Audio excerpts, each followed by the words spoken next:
Today is January 30th, 2015, and I made a couple of clips already, or a little earlier today, and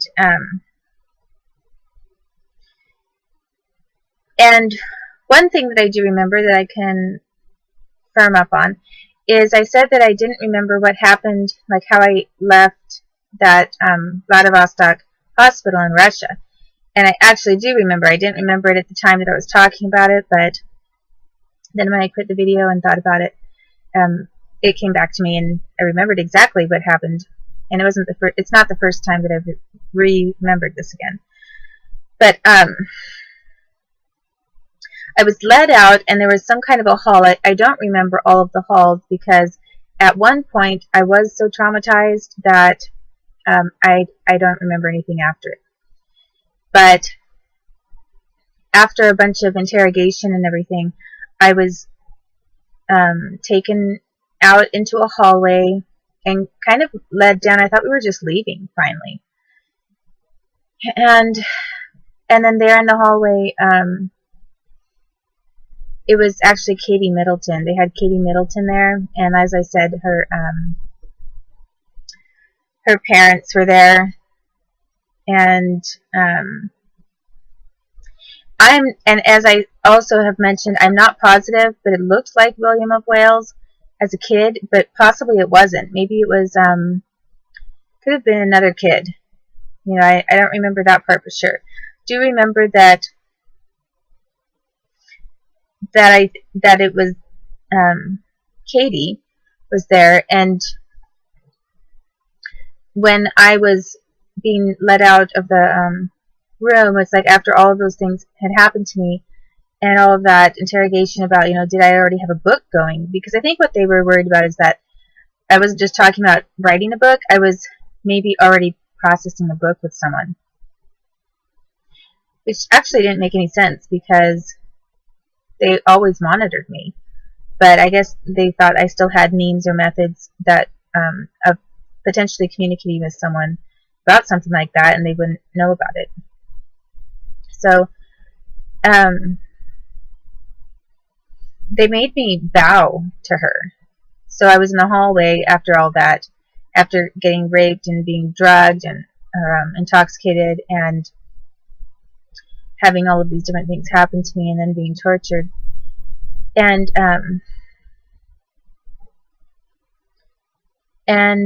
then I was told to bow. And I remember that one of the individuals who was really mad at me that was telling me to do that was a Bob Jr. And I don't know which one it was, but the part that was the most shocking to me is that, you know, I thought, why is my own dad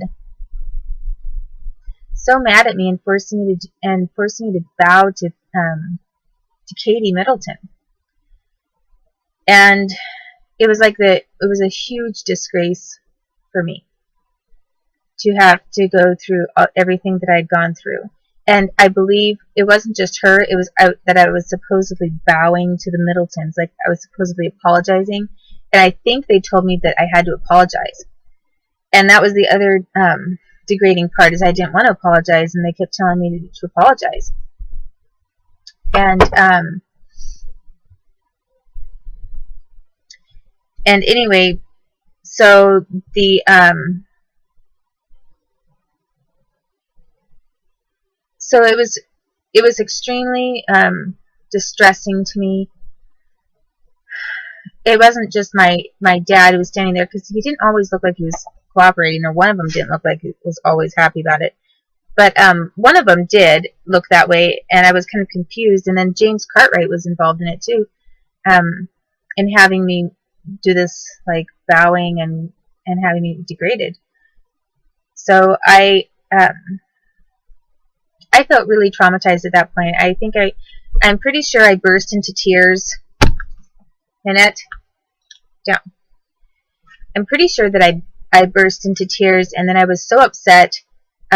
It's possible that that's why I don't remember leaving from there, but I also kind of remember being injected with something and being blindfolded, because I think they didn't want me to I think that they didn't want me to know how we got to a certain section of the hospital or something like that. I'm not sure why they did it. But then it seems to me like then they took the blindfold off for some reason, maybe. And I could be wrong about this part, because this part's really fuzzy for me because I was so upset. And then we went outside, and I remember that there were cars out there, like long sedans. And we got into cars. And they were kind of like the government kind of car. It wasn't like, you know, a rabbit waiting out there. They were like sort of government-looking sedan.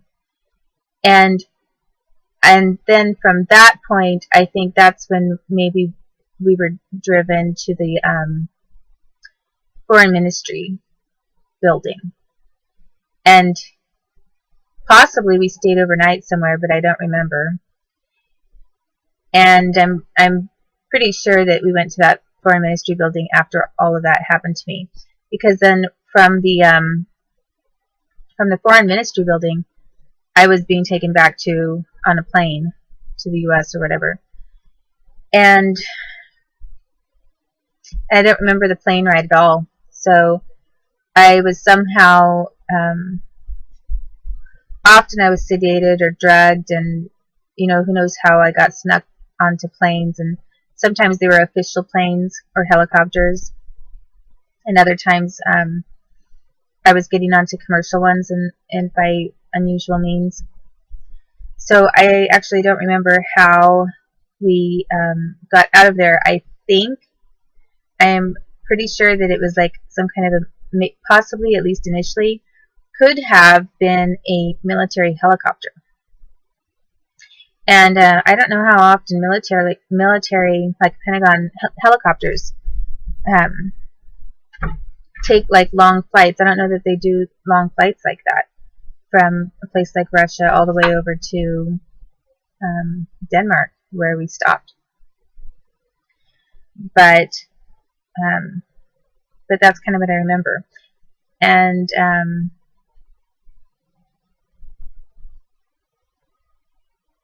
so that was more of it. And yeah, I think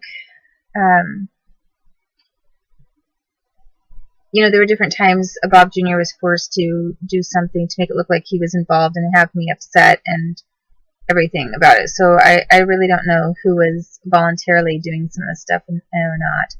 One of them didn't look very happy about any of it. And then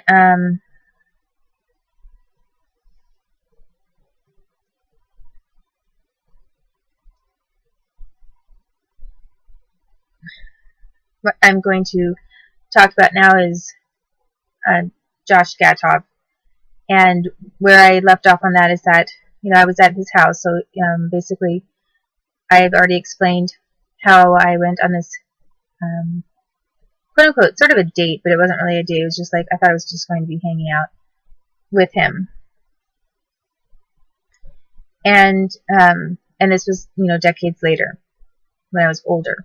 You know, it's like a lot older. And in my book, pretty much I was a virgin. I hadn't voluntarily consented to have sex with anyone. Anytime something had happened to me sexually, it wasn't with my consent. And then actually with him, it wasn't with my consent either. I mean, so it was rape. But I started counting. It seemed more like it felt to me more like I was quote unquote losing my virginity at that point, because by rape, because I hadn't done anything, and since I was a kid and I was raped, and I always pushed that out of my mind. I didn't like to think about it. So or even a very young preteen. So it kind of made me think of, I basically focused on the idea of the here and now, which for me was that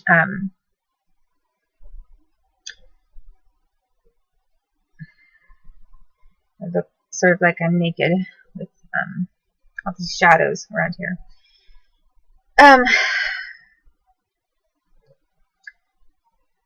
At that time in my life, that's how I felt. And so we were at his house, and as I explained, he had purchased another knife, and he had then 2 knives with him.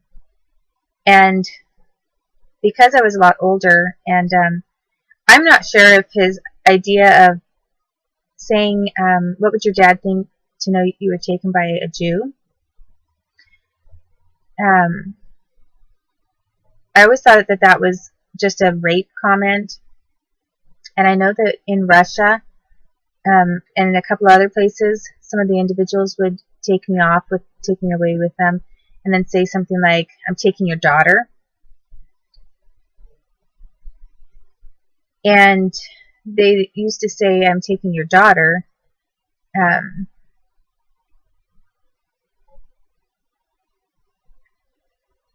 I think about me, but the other thing that happened is that I became pregnant as a teen, and I had a daughter. And it was in the United States, and it wasn't by a mutual consent sexual relationship. I had always believed that it was because I had used,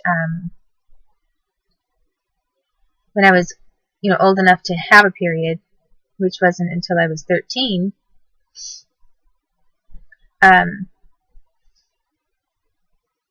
I used a fertility clinic. And I don't think that they knew that I was only 13, because I had some of my own money, my own card, and everything. And anyway, I ordered frozen sperm and learned how to do a home insemination. And then I believed that that's what the pregnancy, that's how the pregnancy resulted. But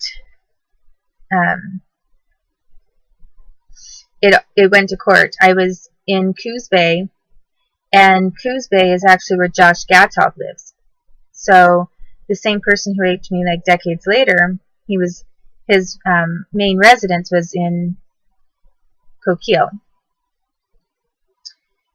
Coos Bay. And Coos Bay hospital is where I had this daughter that was born to me. And I named her, and her name was, the name I gave her is Sophia Queen Esther Degar-Laree. And I'm not, so when I think about this name, Sophia,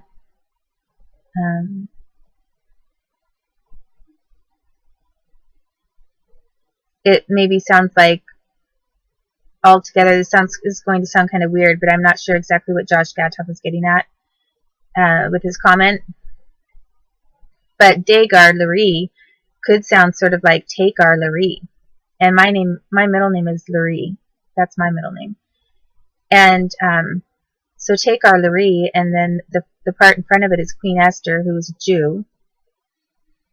And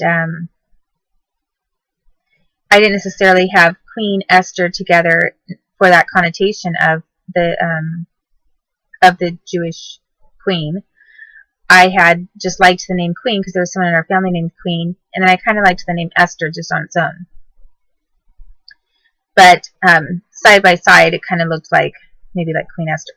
So here it was with Queen Esther, this Jewish, and then Degar-Laree, Takear-Laree. So like some Jewess takes Laree, something like that. And the first name in front of that was Sophia, which I don't know, could sound like maybe who knows what. And so when Josh Gatov made that comment, what would your dad think to know you were taken by a Jew? It makes me, in connotation to rape, and yet I had this daughter that I had named that with that name. I always knew it was hate crime, but I'm not quite sure exactly what he was getting at. And make this next video clip in a minute.